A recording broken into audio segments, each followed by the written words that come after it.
Bonsoir à tous, merci de nous rester fidèles. Tout de suite le sommaire de votre journal. Couverture sociale pour tous, un chantier royal titanesque et révolutionnaire, le premier en la matière dans le continent africain. Et d'ici fin 2022, l'assurance maladie obligatoire devrait profiter à 22 millions de nos concitoyens.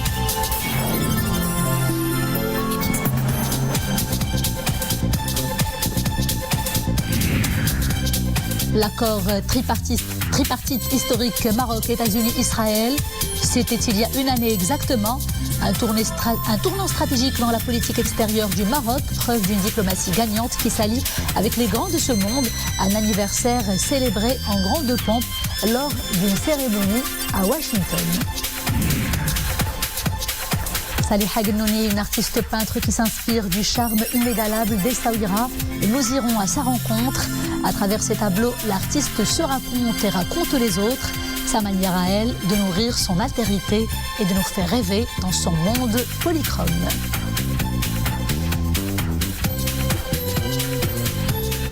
Mais avant de développer ces titres, sachez que professeur Moustapha Shemi, politologue, est notre invité ce soir pour parler du repositionnement du Maroc sur la scène internationale. Le Maroc célèbre aujourd'hui la journée mondiale de la couverture santé universelle. Au Maroc, nous commémorons cette journée à l'aune d'un chantier royal d'envergure, un chantier révolutionnaire, la généralisation de la protection sociale au profit de tous les Marocains durant les 5 prochaines années. À terme, 22 millions de Marocains sont concernés par ce projet, particulièrement les catégories vulnérables. Iman Ablou pour le récit. Une couverture sociale généralisée. Le chantier trace son sillon au profit de tous les Marocains. Un programme historique solidaire lancé par Sa Majesté le roi Mohammed VI en avril 2021. Objectif, assurer une véritable justice sociale et atteindre l'équilibre économique escompté. D'ici fin 2022, l'assurance maladie obligatoire devra profiter à 22 millions de Marocains. S'ensuit la généralisation des allocations familiales en 2023 et 2024 et l'élargissement de la base des adhérents au régime de retraite à l'horizon 2025, puis la généralisation de l'indemnité pour perte d'emploi en 2025. Lors du discours du trône de l'année 2018, j'ai déjà appelé à une prompte refonte du dispositif de protection sociale qui est encore marqué par un éparpillement des interventions et par un faible taux de couverture et d'efficacité. Aussi, nous considérons que le moment est venu de lancer au cours des 5 prochaines années le processus de généralisation de la couverture sociale au profit de tous les Marocains. Tout cela pour la bagatelle de 51 milliards de dirhams par an d'ici 2025. Un levier essentiel d'insertion du secteur informel dans le tissu économique national. Avec ce projet, le Royaume intègre le club très fermé des pays dont la majorité de la population bénéficie des avantages de la protection sociale. Ce chantier est une grande opportunité pour les citoyens en situation de précarité ou de vulnérabilité en vue de bénéficier à leur tour de la couverture sociale. C'est une véritable chance qui se présente à nous, commerçants. Désormais, je ne vais plus me faire des soucis en cas de maladie ou d'hospitalisation. Je suis père de famille et je me réjouis de ce projet qui assure une réelle couverture. J'aurai accès à l'assurance maladie obligatoire en cas de besoin pour moi et mes enfants. Le cap fixé est clair pour la mise en exécution d'un chantier majeur, en prélude à une meilleure équité sociale que la pandémie du Covid-19 a plus que jamais mis en évidence. Cap sur Washington où les ambassades du Maroc et d'Israël ont célébré hier en grande pompe, avant-hier en grande pompe, le premier anniversaire de l'accord tripartite historique Maroc-Israël-États-Unis. C'était lors d'une cérémonie présidée par l'ambassadeur du Royaume du Maroc à Washington, Lalla Joumala Alaoui, et l'ambassadeur d'Israël, Michel Herzog. Tout de suite les détails en compagnie de Mohamed Hajjam et Oumema Ramzi. Il y a un an, jour pour jour, le Maroc, Israël et les États-Unis signent un accord tripartite historique. Celui-ci insuffle une dynamique au service du développement, de la prospérité et de la paix. Ce rapprochement a permis une reprise des relations diplomatiques maroco-israéliennes. Le Maroc et Israël jouissent de bonnes relations avec les États-Unis. Nous célébrons les 1 an de cet accord tripartite qui a permis de porter les relations entre nos pays à un niveau plus avancé. Cela ne peut que être bénéfique. La reprise des relations maroco-israéliennes s'inscrit tout naturellement dans le sillage de l'évolution d'une relation déjà riche, dominée d'un côté par le profond attachement du royaume à sa communauté juive marocaine et de l'autre par le lien particulier que cultivent les juifs marocains avec la terre de leurs ancêtres.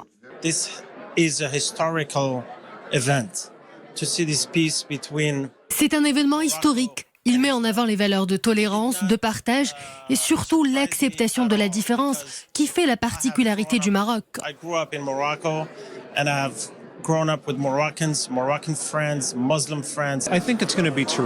La reprise des relations diplomatiques augure un bon présage pour les Juifs du monde. Beaucoup ont vu le jour au Maroc, d'autres y ont vécu de nombreuses années et tous gardent un lien particulier avec cette terre. De nouvelles opportunités ont émergé au lendemain de la reprise des relations maroco-israéliennes dans les domaines du commerce, du tourisme et de la culture. Et pour un éclairage sur le repositionnement du Maroc sur la scène internationale, sur l'échiquier international, nous avons le plaisir d'accueillir sur le plateau professeur Mostafa Shemi. Professeur, bonsoir. Bonsoir. Tout d'abord, une année après, quels commentaires vous suggèrent ce tournant, nous le disions, historique ? Ce sont les dernières semaines de l'année 2021 et tout de suite, il faut le dire, c'est un bon bilan, c'est un bon millésime. En particulier pour ce qui est de la cause nationale du Sahara. Pourquoi ? Il y a eu la résolution 2602 du Conseil de sécurité qui a été adoptée le 29 octobre dernier, qui consacre un certain nombre de principes auxquels adhère depuis toujours le Maroc. En l'occurrence, un format de négociation avec les 4 parties, Maroc, Algérie, Mauritanie, mouvement séparatiste. Il y a eu d'ailleurs 2 précédentes sessions à Genève, on s'en souvient. Le fait qu'il faut un règlement politique négocié sur la base de la prévalence de l'initiative marocaine d'autonomie déposée au Conseil de sécurité en avril 2007 et continuellement validée par la même instance onusienne. Donc c'est une très bonne année.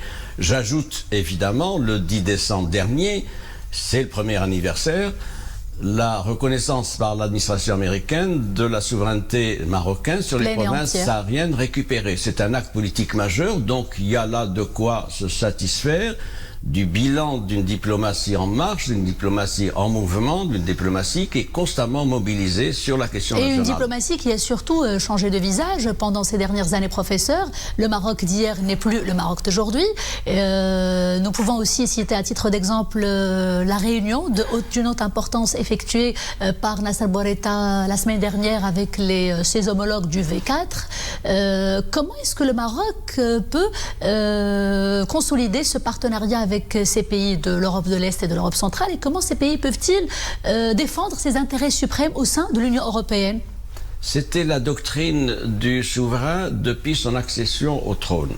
Voici plus de décennie, 22 ans. C'est-à-dire préserver les acquis traditionnels de notre diplomatie avec un certain nombre de partenaires connus, Europe, États-Unis, etc. Mais en même temps, ouverture et redéploiement sous de nouvelles latitudes, Amérique latine, on l'oublie, le voyage royal en Amérique latine, en Asie, et puis évidemment l'Afrique. Donc c'est quelque chose qui est toujours en marche et en construction. Le problème que vous soulevez maintenant, c'est effectivement le focus, si je puis dire, qui est fait par notre diplomatie en direction d'un certain nombre de pays d'Europe centrale et d'Europe de l'Est. Je fais référence au groupe de Visegrad, qui est Pologne, un groupe, République tchèque, Slovaquie et Hongrie. Hongrie. C'est un groupe important qui a été constitué il y a 30 ans, en 91, mais qui s'est remobilisé maintenant, qui a gagné en visibilité, en notoriété. C'est un groupe important. Le PIB de ces 4 pays est 8 fois celui du Maroc. Donc c'est un pôle économique important. Et le Maroc est attaché à ce qu'il y ait une ouverture et des relations particulières avec ces 4 pays qui sont de surcroît membres de l'Union européenne et membres de l'OTAN.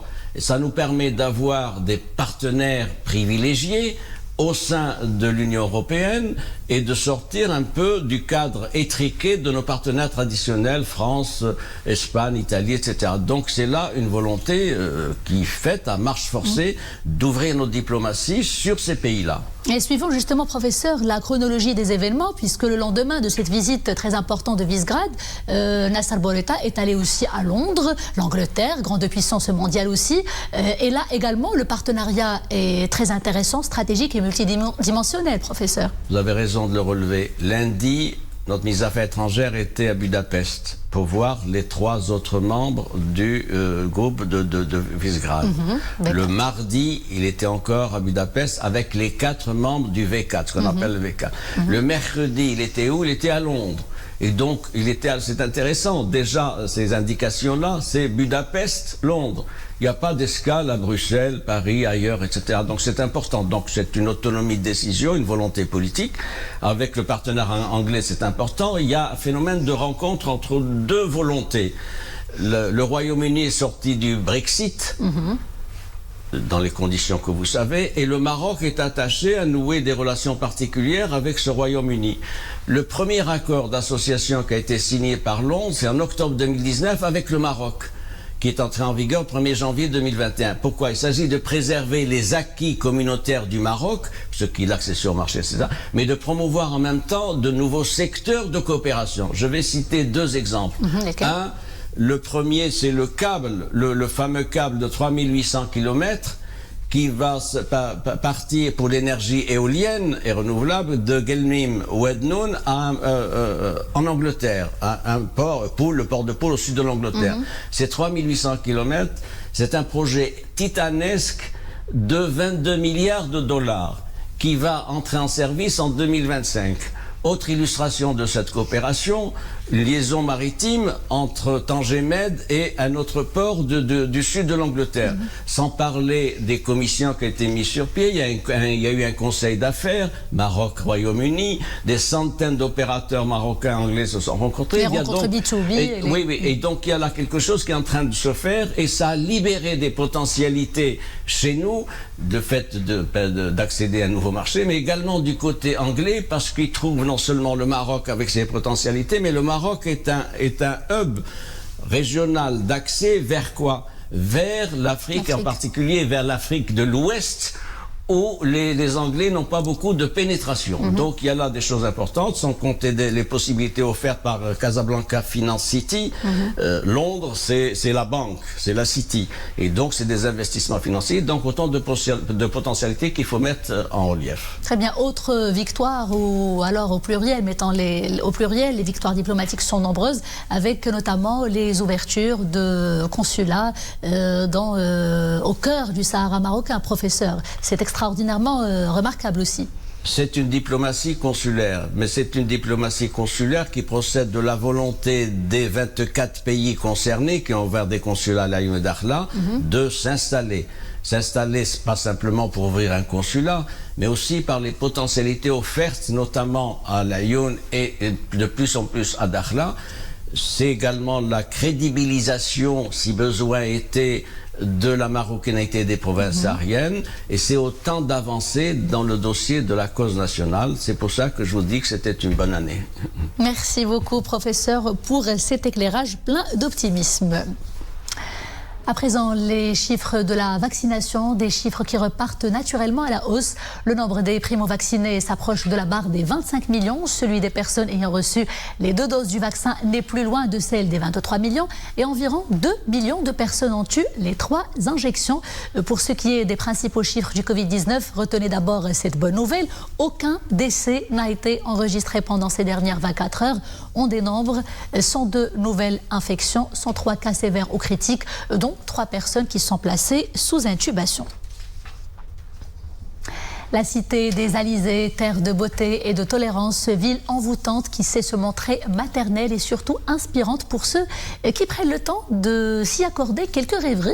L'artiste peintre Salih Al-Genouni en fait partie.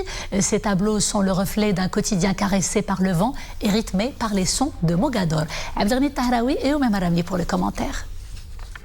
La cité des vents, une source intarissable pour ces jeunes artistes. Salih Al-Ghnouni donne libre cours à son imagination dans son atelier situé dans les ruelles bleu-blanc d'Essaouira. Libre et inspirée, ses toiles reflètent le regard tendre et coloré que porte l'artiste sur la cité. وأسست هذه الورشة لسببين. Dans ce studio, je me retrouve. La porte franchie, mon âme est comme envoûtée par l'art, par les couleurs. J'ai choisi d'ouvrir les portes de mon studio à Essaouira car cette ville me parle, m'inspire. باش نشتغل بواحد الأريحية أكبر. Depuis, cet artiste accompli ne peut plus s'imaginer vivre loin de Mogador. Ici, il s'est trouvé des repères, une inspiration infinie. L'art, il le perçoit avec tous ses sens en chaque détail du quotidien. غالبا استعمل مواد طبيعية. Essaouira est un musée à ciel ouvert. Pour illustrer toute la beauté que je vois chaque jour, j'utilise des matériaux naturels, du henné, du sable. Une collection où la cité des Alizés vole la vedette. Mais elle côtoie d'autres tableaux de ville tout aussi inspirantes. تثيرني كذلك جمالية المكان. Essaouira a une place particulière dans ma collection, mais à chaque voyage, je peins un tableau pour illustrer une personne ou un décor qui m'a marqué. Au fil de ces tableaux, Salih Al-Ghnouni se dévoile son vécu, sa vision de la vie. Bon vent à l'artiste. Sport, Max Verstappen, sacré champion du monde de Formula 1 aujourd'hui, après un combat très serré, voire explosif avec le légendaire Lewis Hamilton. Dès les essais de la pré-saison, le duel s'annonçait très intense et les prévisions se sont bien confirmées aujourd'hui. Je vous laisse apprécier ces images où l'adrénaline est à son pinacle, comme vous le voyez.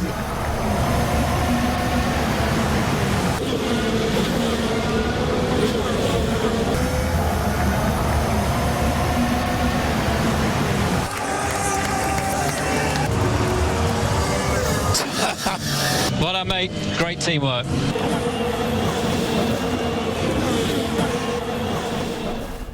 Et c'est la fin de ce journal. Merci d'avoir été des nôtres. Dans quelques instants, vous avez rendez-vous avec l'Alam Riyadi. Quant à moi, je vous dis à demain, toujours avec grand plaisir. D'ici là, portez-vous bien.